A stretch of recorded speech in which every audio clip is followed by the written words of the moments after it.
அஸ்ஸலாமு அலைக்கும். மதங்கள், நம்பிக்கைகள், மனிதகுலத்தின் பன்முகத்தன்மை இவை எப்போதுமே சுவாரஸ்யமானவை.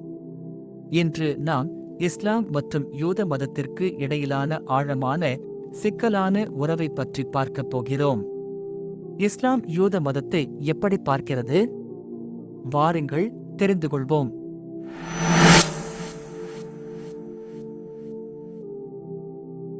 இஸ்லாம் யூத மதத்தை வெறும் ஒரு தனிப்பட்ட மதம் என்று பார்க்கவில்லை.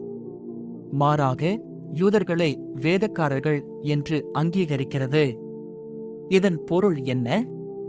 யூதர்கள் அல்லாஹ்விடமிருந்து வேத வெளிப்பாடுகளை பெற்றவர்கள். அவர்களுக்கு இறைவனால் நபிமார்கள் மற்றும் வேதங்கள், குறிப்பாக தோரா வழங்கப்பட்டன என்று இஸ்லாம் நம்புகிறது. யூதம், இஸ்லாம், கிறிஸ்தவம் இந்த மூன்றுமே ஆபிரகாமிய மதங்கள், அப்ரஹாமிக் ரிலிஜன்ஸ். ஏனெனில் அவை அனைத்தும் ஆபிரகாமை, இப்ராஹிம் தங்கள் ஆன்மீக மூதாதையராக கருதுகின்றன.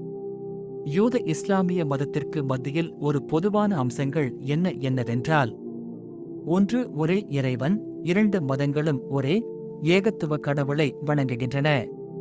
இரண்டு, தீர்க்கதரிசிகள், மூசா, மோசஸ். இரு மதங்களிலும் மிக முக்கியமான தீர்க்கதரிசி குரானில் மூசாவின் பெயர் மற்ற நபிமார்களின் பெயரை விட அதிகமாக குறிப்பிடப்பட்டுள்ளது. மூன்று, வேத நூல்கள். இரு மதங்களும் இறைவனால் வெளிப்படுத்தப்பட்ட வேத நூல்களை கொண்டுள்ளன. தோரா மற்றும் குரானில் பல பொதுவான சம்பவங்களும் வரலாற்று கூற்றுக்கள் மற்றும் கட்டளைகள் உள்ளன.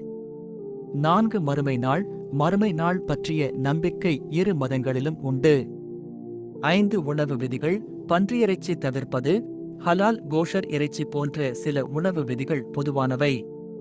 ஆறு, சுன்னத். ஆண் குழந்தைகளுக்கு சுன்னத் செய்வது இரு மதங்களிலும் ஒரு முக்கியமான சடங்கு. இப்படி பல ஒற்றுமைகள் இருந்தாலும் சில வேறுபாடுகளும் வரலாற்று ரீதியான சவால்களும் உள்ளன. அதையும் வாருங்கள் பார்ப்போம்.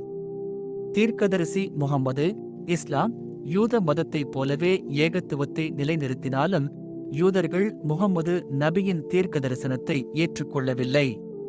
இது இஸ்லாமிய பார்வையில் ஒரு முக்கியமான வேறுபாடு.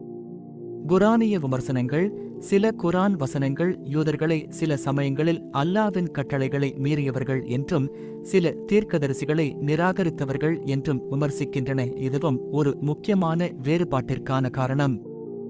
மதீனா உடன்படிக்கை. ஆரம்ப கால இஸ்லாமிய வரலாற்றில் முகம்மது நபி மதீனாவுக்கு வந்தபோது யூத பழங்குடியினருடன் மதீனா உடன்படிக்கை என்ற ஒப்பந்தத்தை ஏற்படுத்தினார்.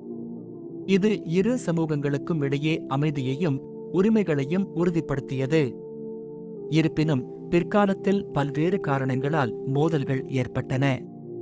ஜெருசலேம். இந்த புனித நகரம் மூன்று மதங்களுக்கும் முக்கியமானது. முஸ்லிம்கள் ஆரம்பத்தில் ஜெருசலேமை நோக்கியே தொழுது வந்தனர். பின்னர் தொழுகையின் திசை மக்காவில் உள்ள காபாவை நோக்கி மாற்றப்பட்டது.